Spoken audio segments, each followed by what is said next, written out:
दिल में एक अरमान कि मेरे वतन में सुख शांति रहे, इसे कोई डर्टी इंडिया ना कहे।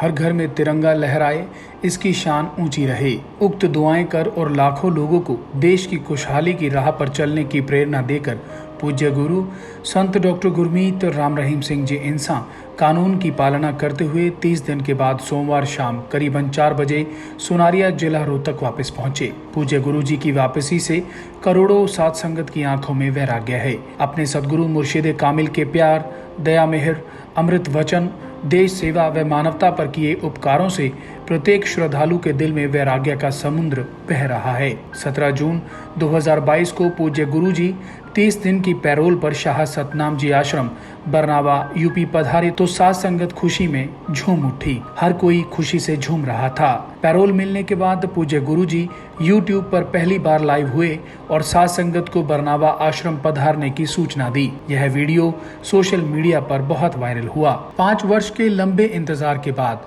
बेसब्र हुई साध संगत का जी चाह रहा था कि वो झट से बरनावा आश्रम पहुंच जाए, लेकिन पूज्य गुरु जी के वचनों पर अमल करते हुए साध संगत ने अपने दिल में उठ रही प्यार के हिलोर को संभाले रखा।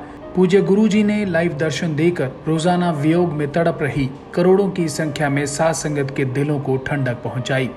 इसके साथ ही शुरू हुआ देश सेवा व मानवता भलाई कार्यों का कारवां। भले ही सच्चे संत पूरी कायनात के लिए दुआएं करते हैं, लेकिन अपने देश के लिए उनके दिल में अथाह प्यार व सम्मान होता है।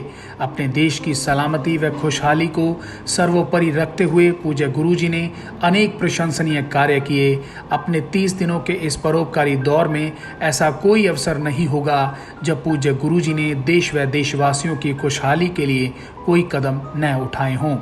पूज्य गुरु जी ने तिरंगे को मान सम्मान देते हुए श्रद्धालुओं को यह संकल्प दिलवाया कि वे अपने अपने घर में तिरंगा लहराएंगे, अपने ड्राइंग रूम में तिरंगे लगाएंगे। श्रद्धालुओं से यह शपथ दिलवाई कि वे अपने देश हिंदुस्तान पर गर्व करेंगे। एक तो तिरंगा की शान हमेशा ऊंची रखेंगे और अपने घर में स्थापित करेंगे।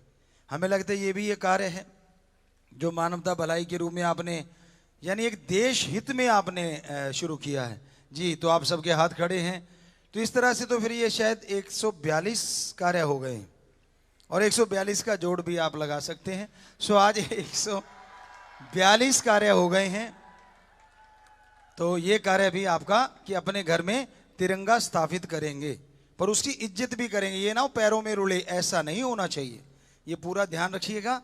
छोटा सा तिरंगा झंडा आपके हाथों में हमें नजर आ रहा है, छोटे छोटे, तो इसको अपने कहीं भी ऐसी जगह पे लगाएं या फकर से आप सैल्यूट कर सकें, ना कि झुक के आपको कुछ करना पड़े, यानी ऊंची जगह रखें।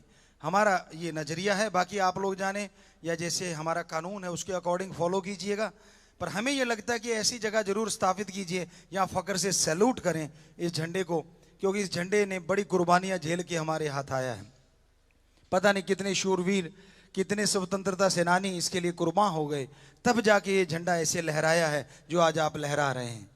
तो देशभक्ति की जज्बा, देशभक्ति के जज्बात हमेशा बुलंद रखने। तो आज 2 कार्य शुरू हो गए, तो इस तरह 142 कार्य हो चुके हैं। तो आप अभी भी लहराए जा रहे हैं, वहां भी बड़ा झंडा भी लहरा रहा है और छोटे छोटे झंडे जो बड़े प्यारे लग रहे हैं, तो उसको बड़े आसानी से आप अपने घर में, हमें लगता है कि आप इसे, यहाँ कोई मिलने वाला आता है, ड्राइंग रूम कहते हैं या डाइनिंग रूम कहते हैं, वहां जरूर लगाना चाहिए कि जो कोई मिलना आए आपको, उसको लगे हाँ भाई देशभक्त का घर है।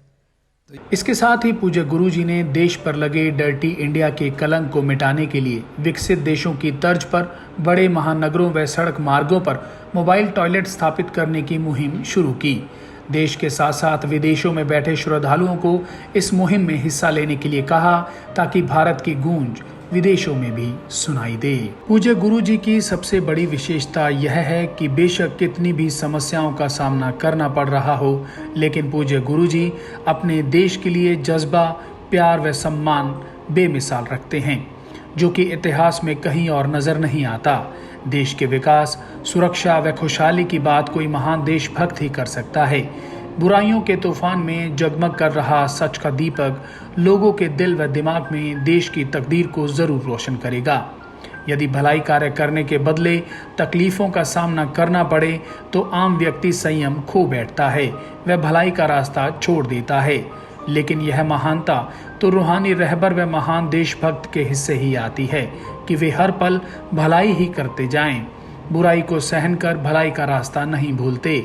ऐसे सद्गुरु, बहादुर, महान योद्धा, परोपकारी को हमारा सलाम। पुण्य वापसी पर दीदार के इंतजार में श्रद्धालुओं का लख लख सजदा।